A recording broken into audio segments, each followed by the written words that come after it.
नमस्कार, active time news में आपका स्वागत है। श्रीगंगानगर हनुमानगढ़ की बड़ी खबरें एक नज़र में। श्रीगंगानगर का जवाहर नगर पुलिस थाना आधी रात पत्नी के साथ सड़क पर बेच रहा था हेरोइन। पुलिस को देख चेहरे का रंग उड़ा तो शक में पकड़े गए। युवती की जेब से निकले 3,30,000 रुपए। लॉकडाउन के बीच इन दिनों इलाके में तस्कर नए अंदाज में नशे की तस्करी करने लगे हैं।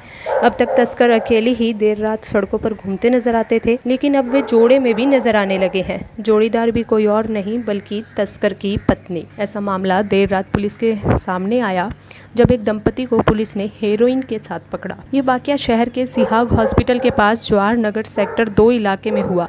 जवाहर नगर पुलिस इलाके का जायजा लेने के लिए निकली। रात करीब 2 बजे सिहाग हॉस्पिटल के पास पहुंची। वहां युवक युवती को देखा तो उन्हें रोका और आधी रात को यूं खड़े होने की जानकारी ली तो दोनों घबरा गए।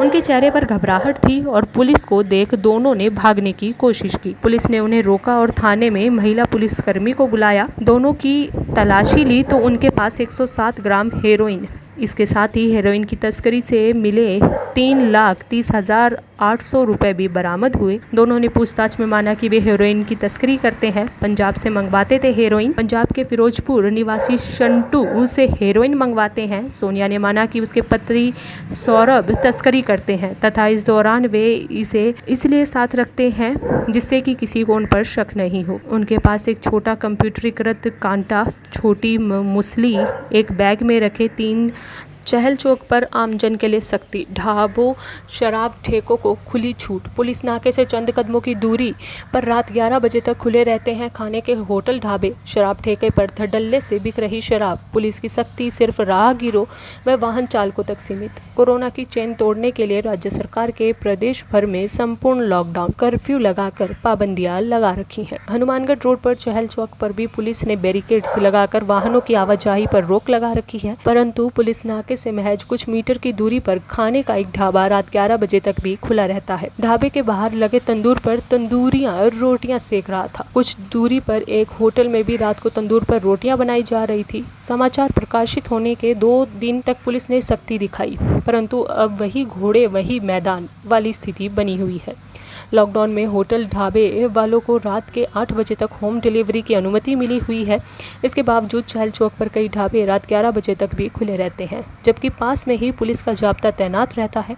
होटल ढाबे वालों को पुलिस का कोई भय नहीं है। कोविड अस्पताल में 87% रोगी ऑक्सीजन पर, 34% अब भी सस्पेक्टेड कोरोना अब कुछ कमज़ोर पड़ता नजर आ रहा है। सरकारी अस्पताल में इसके रोगियों की संख्या घट गई है। इसके बावजूद अब भी सरकारी अस्पताल में भर्ती कुल रोगियों में 87% ऐसे हैं जिन्हें गंभीर माना जा सकता है। इन रोगियों को ऑक्सीजन की ज़रूरत है। ऑक्सीजन के सहारे इन रोगियों के अलावा केवल 15 ऐसे रोगी हैं जो बिना ऑक्सीजन उपचार ले रहे हैं। अस्पताल में शुक्रवार सुबह तक 119 कोरोना रोगी थे।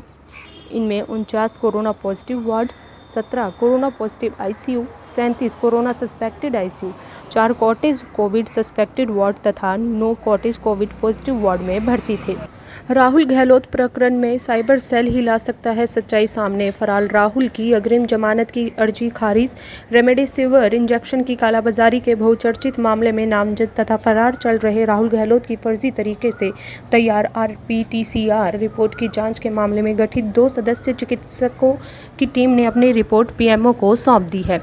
PMO ने यह रिपोर्ट ADM को सौंप दी है, परंतु इस जाँच रिपोर्ट को लेकर तरह तरह के सवाल खड़े किए जा रहे हैं, क्योंकि इस जाँच रिपोर्ट में फर्जी RT-PCR तैयार करने वाले का कोई खुलासा नहीं हुआ है। अस्पताल के सभी कंप्यूटरों से राहुल गहलोत की फर्जी RT-PCR रिपोर्ट की कोई जानकारी न मिलना इस शक को गहरा कर रहा है। 2 सदस्यीय चिकित्सकों ने जो अपनी रिपोर्ट PMO को सौंपी है, उस रिपोर्ट में बताया गया है कि लैब में कार्यरत सभी 10 LT के बयान लिए तो उन्होंने किसी प्रकार की जानकारी से इनकार कर दिया। वहीं लैब के प्रभारी डॉक्टर सतीश लैगा का कहना है कि लैब का कोई डेटा डिलीट नहीं है। जांच रिपोर्ट में क्या लिखा है इस बारे में उन्हें कोई जानकारी नहीं है। 2 सदस्यीय चिकित्सकों ने अपनी जांच में सहायक प्रशासनिक अधिकारी धीरज गहलोत के कोई बयान नहीं लिए, जबकि पहले दिन से ही साफ हो गया था कि राहुल का रजिस्ट्रेशन उसी ने करवाया है। साइबर सेल जांच करे तो सच्चाई आए सामने। PMO मुकदमा दर्ज करवाए और मामले की जांच साइबर सेल करे तो पूरे मामले से पर्दा उठ सकता है। जमानत की अर्जी खारिज। रेमडेसिविर इंजेक्शनों की कालाबाजारी के मामले में फरार चल रहे राहुल गहलोत की अग्रिम जमानत की याचिका को ADJ प्रथम ने खारिज कर दिया। गिरी हॉस्पिटल 72 घंटे के लिए सीज, 10,000 रुपए जुर्माना, FIR करवाने से पीछे हटे CMHO, सोशल मीडिया पर चर्चाओं का दौर। 4 दिन बाद महामारी कानून की अवहेलना पर गिरी हॉस्पिटल पर कार्रवाई की खानापूर्ति।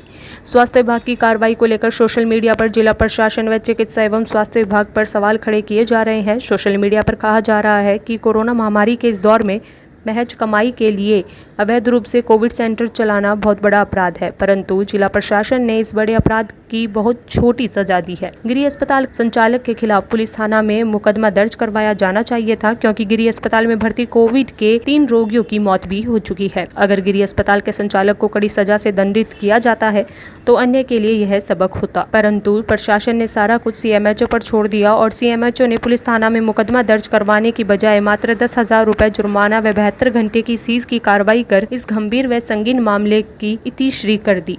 CMHO को गिरी हॉस्पिटल पर की गई इस कार्रवाई को लेकर सोशल मीडिया पर हैरानी प्रकट की जा रही है। इस प्रकरण में CMHO ने एक्टिव संदेश को बताया कि गिरी हॉस्पिटल का संचालक डिग्री होल्डर चिकित्सक है, इसलिए उसके विरुद्ध आपराधिक धाराओं में पुलिस थाना में मुकदमा दर्ज नहीं करवाया जा सकता। परंतु हैरानी की बात है कि डिग्री होल्डर है तभी वह अस्पताल का संचालन कर रहा था। कोई भी चिकित्सक बिना वैध डिग्री के निजी अस्पताल चला ही नहीं सकता, परंतु अवैध रूप से कोविड सेंटर चलाना महामारी के इस दौर में सबसे बड़ा गुनाह है। इसके बाद जिला प्रशासन ने कोई जांच करवाना जरूरी नहीं समझा, जबकि एक मृतक महिला के परिजनों ने SP, कलेक्टर व CMHO को ज्ञापन देकर गिरी अस्पताल पर इलाज में लापरवाही के आरोप भी लगाए थे। गिरी अस्पताल में रेमडेसिविर के इंजेक्शन की 3 खाली शीशियां भी बरामद की गई थी। 30 मई तक बंद रहेगा गिरी हॉस्पिटल।